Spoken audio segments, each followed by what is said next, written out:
Good morning students. आज हम करेंगे एक्सरसाइज 9.1 में 14th और 15th क्वेश्चन देखेंगे। 13th क्वेश्चन तक आप जो है अपन लोग कर चुके हैं। तो आइए 14th क्वेश्चन देखते हैं। तो देखिए क्वेश्चन क्या कह रहा है हमें। क्वेश्चन कह रहा है यदि P और Q के निर्देशांक, क्वेश्चन नंबर 14, यदि P और Q के निर्देशांक क्रमशः A cos थीटा और B sin थीटा और माइनस A sin थीटा और B cos थीटा है तो सिद्ध कीजिए कि OP square plus OQ square बराबर A square plus B square है, जहां O क्या है, मूल बिंदु है। O क्या है, मूल बिंदु। तो बेसिकली अगर इस क्वेश्चन में देखा जाए तो आपको क्या कह रखा है कि P और Q के निर्देशांक, मतलब एक बिंदु है P और P के निर्देशांक है A cos theta B sin theta, और Q के निर्देशांक कितने दिए हुए हैं, माइनस A sin थीटा और B cos थीटा। तो आपको क्या सिद्ध करना है कि OP square plus OQ square बराबर A square plus B square, यह आपको सिद्ध करना है। जहां O क्या है, मूल बिंदु। मूल बिंदु क्या होता है, मूल बिंदु वो बिंदु होता है जहां दोनों अक्ष एक दूसरे को काटती हैं, और मूल बिंदु का निर्देशांक क्या होता है, 0,0। तो देखिए अगर P और Q जो हैं वो किसके निर्देशांक, सॉरी P और Q के निर्देशांक क्या क्या है, P का निर्देशांक तो है A cos theta B sin theta, और Q का निर्देशांक क्या है, minus A sin theta B cos theta. तो आपको क्या सिद्ध करना है कि OP square plus OQ square बराबर A square plus B square, और इसमें ये जो बिंदु O आ रहा है भाई, P और Q तो ये है हमारे पास, पर ये O जो आ रहा है ये क्या है, तो O क्या है, मूल बिंदु। जिसके जो O है मूल बिंदु है तो उसके निर्देशांक क्या होंगे, 0,0। आपको ये चीज सिद्ध करनी है, इस चीज को सिद्ध करना है। क्या सिद्ध करना है कि OP square plus OQ square जो होगा वो A square plus B square के बराबर होगा। उसके लिए देखो मेरे को क्या, इस चीज को सिद्ध करने के लिए जो सिद्ध करना है, मुझे जो सिद्ध करना है मैं यहां लिख देता हूं।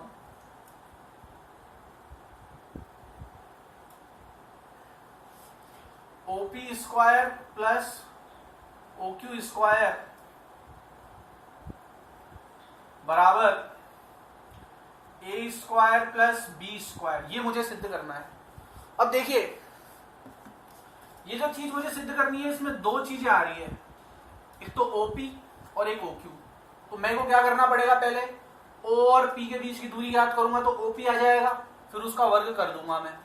फिर O और Q के बीच की दूरी याद करूंगा तो OQ आ जाएगा, फिर उसका वर्ग कर दूंगा। फिर उन दोनों को जोड़ूंगा, जोड़ने पर क्या A square plus B square आ रहा है क्या, ये मुझे सिद्ध करना है। तो देखिए OP याद करने के लिए O और P के बीच की दूरी याद करूंगा। O मूल बिंदु है इसलिए O के निर्देशांक क्या हो गए, 0,0। तो चलिए OP याद कर लेते हैं। तो देखो O ये मान लो, P ये मान लो, O के निर्देशांक 0,0, P के निर्देशांक A cos theta B sin theta, ये P के निर्देशांक हो गए। मुझे OP याद करना है तो O को तो क्या मान लूंगा मैं, x1 y1, और P को क्या मान लूंगा, x2 y2। अब इस क्वेश्चन में मुझे सब कुछ दिया हुआ है, बिंदुओं के नाम भी उसने खुद ने दे दिए P और Q, ठीक है। जो मूल बिंदु था उसका भी मान जो है वो इसने ये दे दिया है, O नाम दिया हुआ है O। तो मैं ये नहीं लिखूंगा माना, मानते तो तब हैं जब हम अपनी इच्छा से खुद अपने मन से मानते हैं या नाम को मानते हैं। इसका नाम तो पहले से दिया हुआ है P, Q और O, तो इसके नाम तो मान नहीं रहा हूं, तो मैं सिर्फ इतना लिख दूंगा, दिया गया है, माना नहीं लिखूंगा यहाँ पे, ध्यान रखिएगा। दिया गया है P A cos theta B sin theta व Q minus A sin theta B cos theta तथा O 0,0 है, ये मुझे दिया गया। अब मैं OP याद करूंगा, OP को याद करूंगा क्योंकि मुझे ये सिद्ध करना है, ये चीज मुझे सिद्ध करनी है। तो पहले ओपी याद करूंगा तब ये सिद्ध करूंगा ना। ओपी याद करूंगा, ओक्यू याद करूंगा, दोनों का वर्ग करूंगा, दोनों के वर्ग को जोड़ूंगा, तब जाके ये सिद्ध होगा। तो ओपी याद करूंगा तो पहले हम ओपी कैसे याद करेंगे, दूरी से। तो दूरी सूत्र द्वारा, दूरी बराबर क्या होती है, दूरी बराबर under root x2 minus x1 का whole square plus y2 minus y1 का होल स्क्वायर। तो दूरी क्या आएगी यहाँ पे, OP बराबर x2, x2 कितना है, a cos theta minus x1, x1 कितना है 0 का होल स्क्वायर प्लस y2 कितना है b sign theta minus y1, y1 कितना है 0 का होल स्क्वायर। तो OP याद कर लूंगा। ये O 0,0 क्यों माना है पता लग गया है ना आपको, क्योंकि प्रश्न में क्या दिया हुआ है कि O मूल बिंदु है और मूल बिंदु के निर्देशांक क्या होते हैं 0,0। a cos थीटा में से 0 जाएगा तो a cos थीटा ही बचेगा, a cos थीटा में से 0 जाएगा तो a cos थीटा का होल स्क्वायर, और b sin थीटा में से 0 जाएगा तो b sin थीटा का होल स्क्वायर। तो ये क्या आ गया हमारे पास OP। पर देखो जो चीज सिद्ध करनी है वहां OP नहीं चाहिए, OP का स्क्वायर चाहिए। तो OP का स्क्वायर चाहिए तो ये OP का मान आ गया। OP का स्क्वायर निकालने के लिए दोनों तरफ क्या कर दूंगा मैं, वर्ग कर दूंगा, या यही वर्ग कर देता हूं, आप लिख दीजिएगा। दोनों पक्षों में वर्ग करने पर, दोनों पक्षों में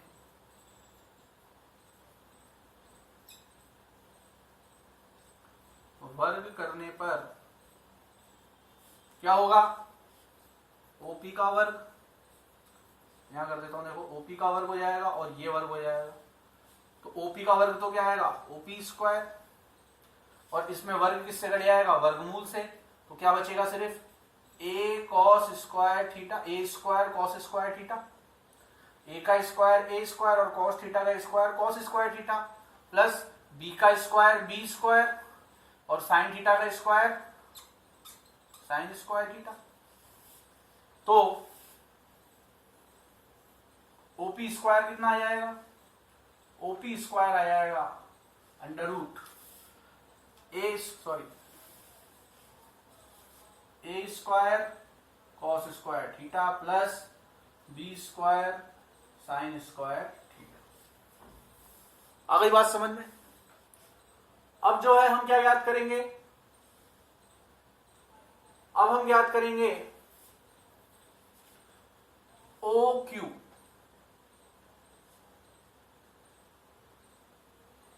OQ याद करने के लिए O तो 0,0 है ही, ठीक है, यहां बना देता हूं मैं चित्र। O तो है 0,0 और Q क्या है आपका, Q क्या था minus a sine theta coma b cos theta. अब इन दोनों के बीच की दूरी याद कर लेता हूं। इन दोनों के बीच की दूरी याद करूंगा तो O तो क्या आ जाएगा x1 y1 और Q क्या हो जाएगा x2 y2। तो अंडर रूट x2 कितना है minus a sine theta minus x1 0 का whole square plus y2 b cos theta minus y1 0 का होल स्क्वायर। x1 y1 तो 0 है तो OQ कितना आ जाएगा under root minus a sine theta में से 0 जाएगा तो माइनस a साइन थीटा का whole square plus b cos theta में से 0 जाएगा तो b cos थीटा का होल स्क्वायर। तो OQ कितना आ जाएगा, देखिए OQ तो ये आ गया, पर मुझे OQ नहीं चाहिए सिद्ध करने में, मुझे क्या चाहिए OQ का स्क्वायर, OQ का स्क्वायर चाहिए। तो यहाँ पे स्क्वायर करने के लिए वापस दोनों पक्षों में क्या लूंगा वर्ग, तो वापस लिख दूंगा दोनों पक्षों में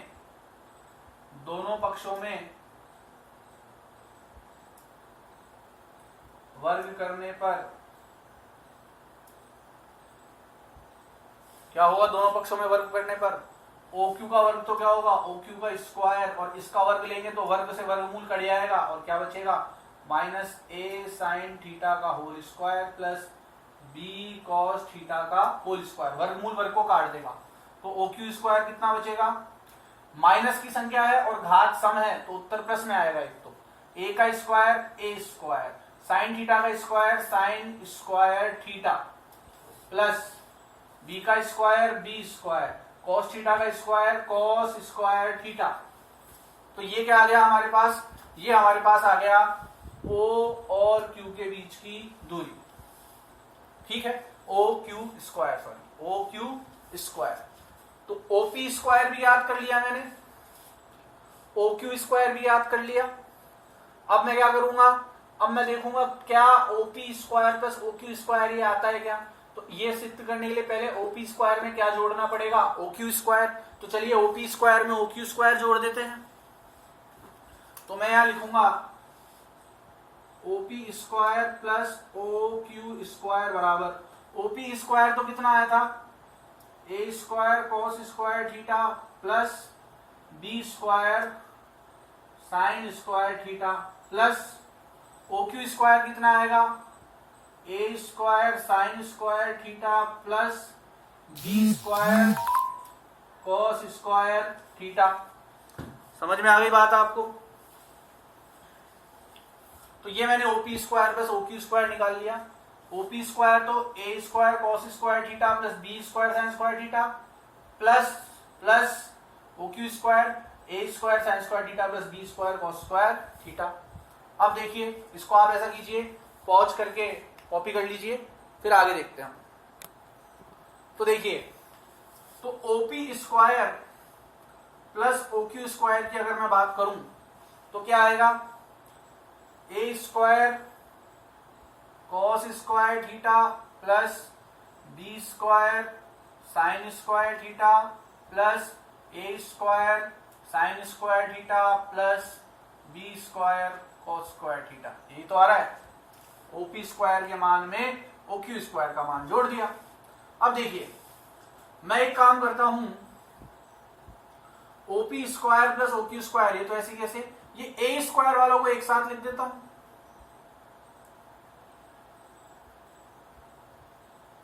और बी स्क्वायर वालों को एक साथ लिख देता हूं।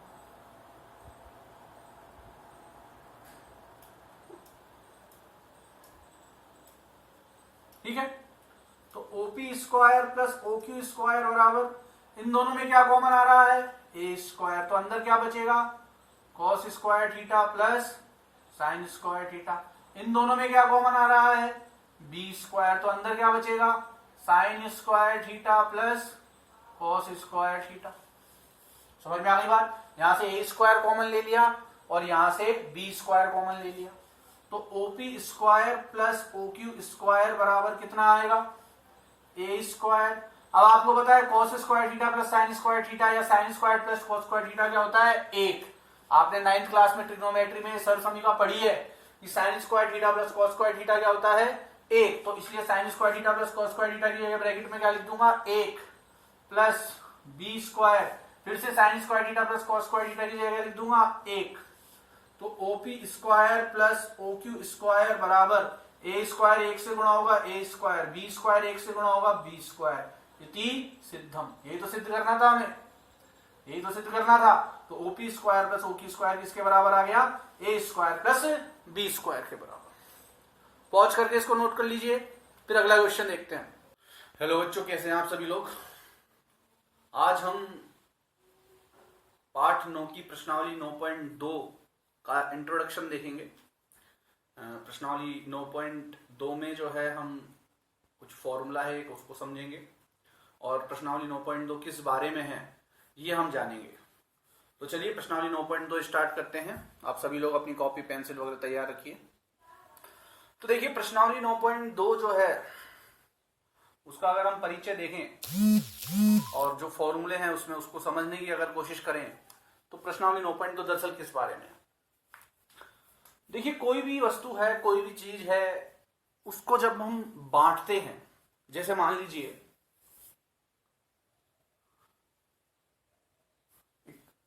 कोई गोल चीज है या कोई गोला है, या मान लीजिए कोई चपाती है, जिसको मैंने दो बराबर भागों में बांट दिया, ठीक है, एक भाग ए को दे दिया, एक भाग बी को दे दिया, तो आप क्या कहते हैं कि इसको हमने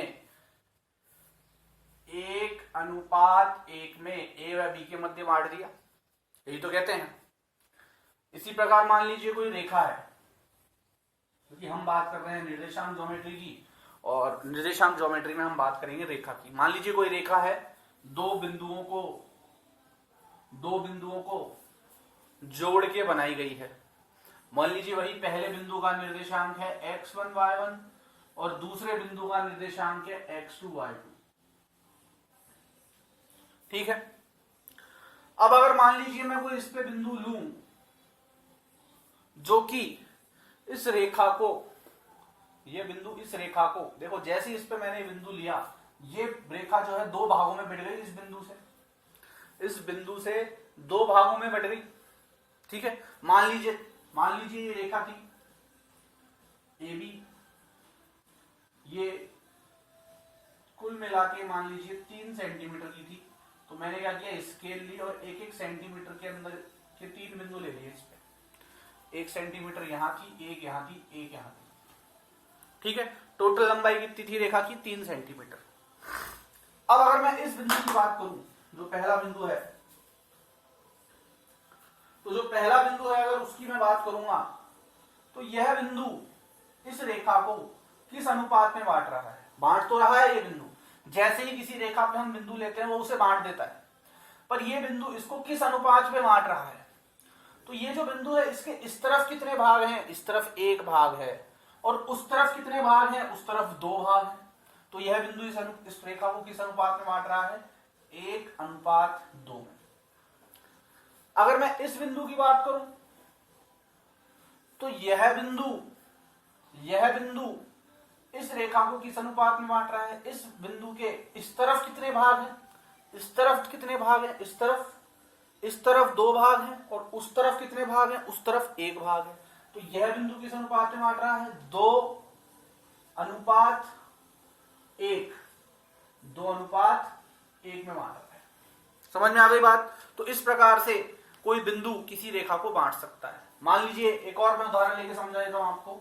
मान लीजिए इस बार मैंने थोड़ी बड़ी रेखा ली, मान लेते हैं कि 6 सेंटीमीटर की थी, या 6 सेंटीमीटर मान लेते हैं, और इस पे मैंने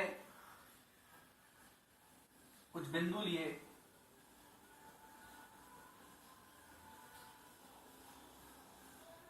ये बिंदु लिए मैंने, इनको नाम दे देता हूं मैं, C D E F G। ये सभी बिंदु जो हैं इस रेखा पर स्थित हैं, तो इस रेखा को बांट रहे हैं किसी ना किसी अनुपात में। सबसे पहले सी बिंदु की बात करता हूं। देखो ये कितने भाग हैं टोटल, ये सभी मैंने 1-1 सेंटीमीटर के बराबर भाग ले लिए। तो रेखा 6 सेंटीमीटर की लंबी है, तो हर जो भाग है वो 1 सेंटीमीटर का होगा।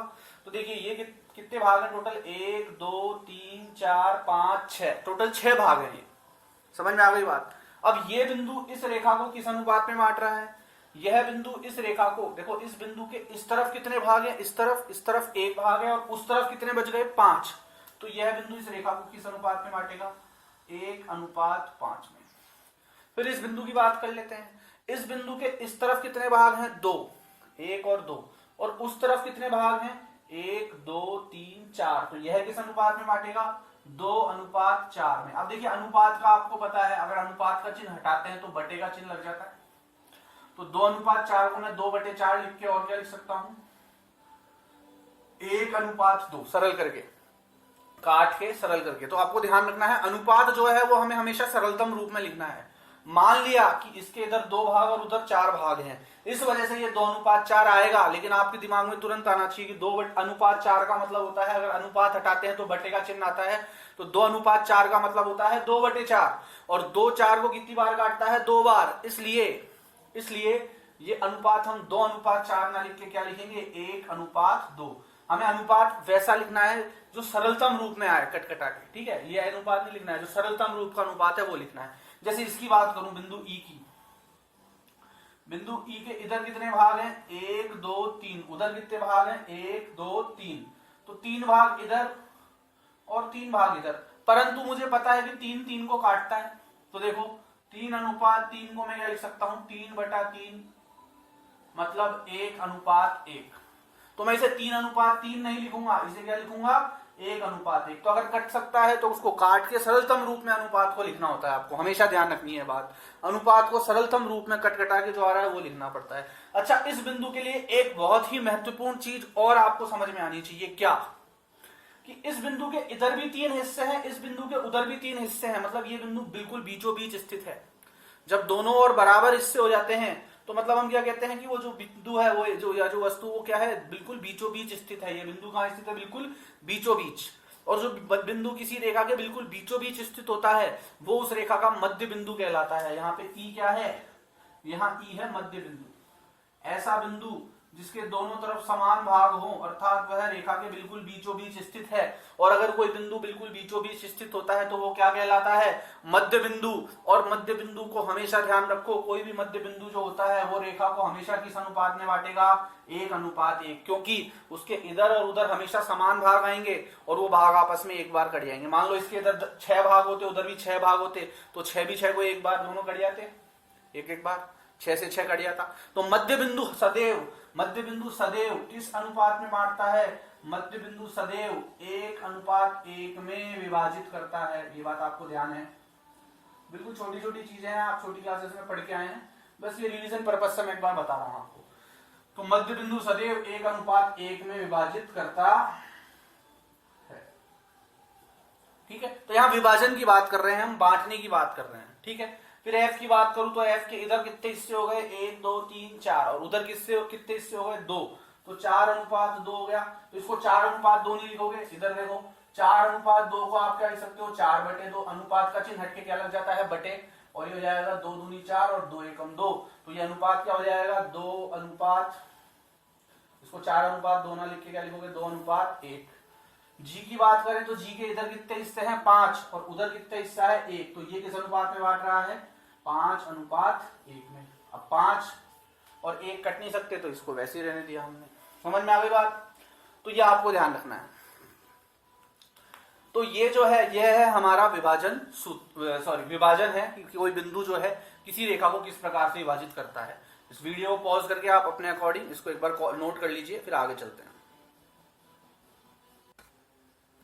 तो देखिए, अब हम देखेंगे विभाजन सूत्र। ये जो सूत्र है हमारे प्रश्नावली 9.2 में काम आएगा। और विभाजन सूत्र जो है वो हमें 2 प्रकार के विभाजन सूत्र दिए हुए हैं, एक बार तो अंतः विभाजन के लिए और एक बार बाह्य विभाजन के लिए। बट फिलहाल अभी हम अंतः विभाजन को देखेंगे, क्योंकि हमारे मेजर जो क्वेश्चन है, ज्यादातर क्वेश्चन या आप कह लीजिए सभी क्वेश्चन अंतः विभाजन पे ही आधारित हैं। बाह्य विभाजन को भी हम समझेंगे, पर वो एक अलग से वीडियो में समझेंगे। इधर इस क्लास में आज हम सिर्फ अंतः विभाजन की बात करेंगे, ठीक है। पर ध्यान रखना है, दोनों प्रकार के सूत्र है आपके पास, अंतः विभाजन के लिए भी है और बाह्य विभाजन के लिए भी। तो देखो, अंतः विभाजन सूत्र क्या कहता है या विभाजन सूत्र क्या कहता है। जैसा कि मैंने अभी आपको बताया था कि कोई जो रेखा होती है उसको कोई बिंदु जो है वो किस प्रकार से विभाजित करता है, उसी को आगे समझिए। मान लीजिए एक रेखा है ए बी, बिंदु ए और बिंदु बी के बीच में। अब आपको पता है अगर बिंदु है तो निर्देशांक तो होगा। तो मान लो इसका निर्देशांक है भाई x1, y1 और इसका निर्देशांक है मान लीजिए x2, y2। जैसे हमने दूरी सूत्र में 2 बिंदु लिए थे, एक को x1, y1 और एक को x2, y2 माना था, और दूरी सूत्र निकाल लिया था √x2 - x1 का whole square plus y2 - y1 का होल स्क्वायर। इसी प्रकार विभाजन सूत्र में भी हम एक रेखा बनाएंगे AB और उसमें एक बिंदु तो मान लेंगे x1, y1 और एक बिंदु मान लेंगे x2, y2, ठीक है। अब इस पे मान लीजिए एक बिंदु है C। अब ये बिंदु है तो इसका भी कुछ निर्देशांक होगा। तो मान लो इसके निर्देशांक में मान लेता हूं x, y। आपको पता है निर्देशांक ज्योमेट्री में हर बिंदु का कुछ ना कुछ निर्देशांक होता है। तो इनके x1, y1, x2, y2 मान लिए, इसका निर्देशांक मान लिया x, y।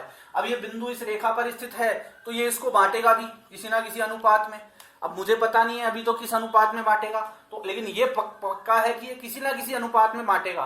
तो मैं इसको मान लेता हूं कि ये इसको m1 अनुपात M2 में बांटेगा। हाँ, अगर ये मध्य बिंदु होता, मैं ये कह देता कि ये मध्य बिंदु है, बिल्कुल बीचों बीच स्थित है, तो हमें बिना देखे ही बता देना है कि भैया मध्य बिंदु है तो 1:1 में ही बांटेगा, अभी जैसा कि मैंने आपको समझाया था, ठीक है। परंतु और कोई बिंदु है मध्य बिंदु के अलावा, तो उसका तो अब जो प्रश्न में देगा, जो डिटेल्स हमें देगा, उसी से पता लगेगा कि भाई अनुपात क्या होगा। तो फिलहाल मैं अनुपात क्या मान रहा हूं, पहले अनुपात को मान रहा हूं M1 और दूसरे अनुपात को मान रहा हूं M2। इसे मैं एक उदाहरण के द्वारा समझा देता हूं। मान लीजिए एक बिंदु है 2,3, एक बिंदु है 4,5, इन दोनों को मिलाने वाली रेखा को एक बिंदु है x, y, c, वो मान लीजिए 2:3 में बांट रहा है, कुछ इस तरह की स्थिति मान लेते हैं। तो इस 2,3 की जगह तो मैंने माना है x1, y1, इस 4,5 की जगह मैंने माना है x2, y2, 2 की जगह मैंने मान लिया M1 और 3 की जगह मैंने मान लिया M2, क्योंकि ये तो एक पर्टिकुलर क्वेश्चन है, हर क्वेश्चन के लिए ये मान अलग अलग होंगे, इसलिए हमने एक जनरल इसको फॉर्मूले को बनाने के लिए ये चीजें मान ली है, ठीक है। अब देखिए, अब विभाजन सूत्र से वास्तव में हम ज्ञात क्या करते हैं। तो देखो, विभाजन सूत्र से ध्यान से देखना, विभाजन सूत्र से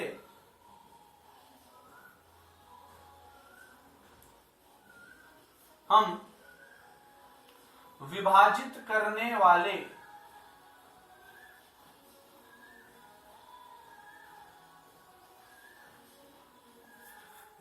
करने वाले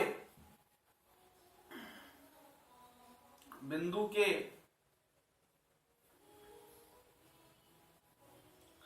निर्देशांक ज्ञात करते हैं।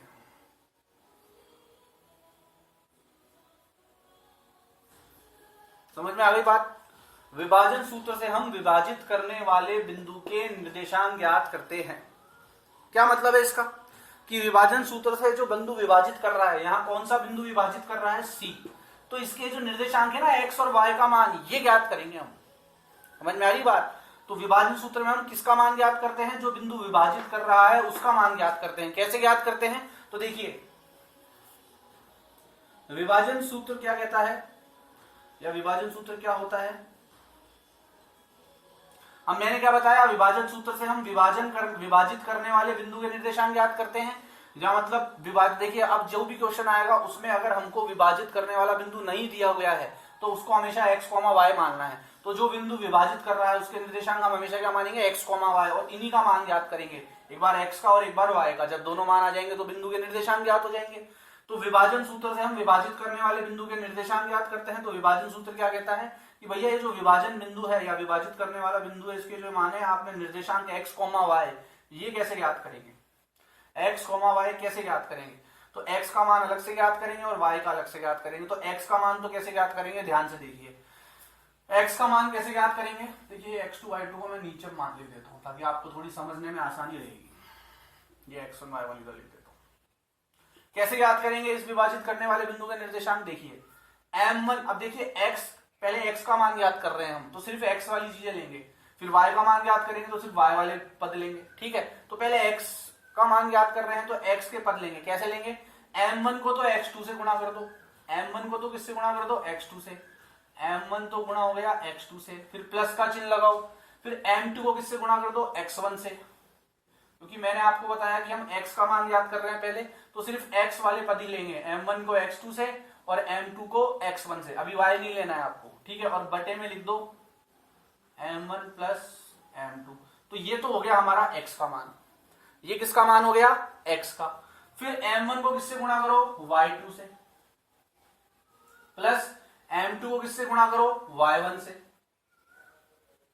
बटे M1 प्लस M2। बात आ गई क्या समझ में आप सबके।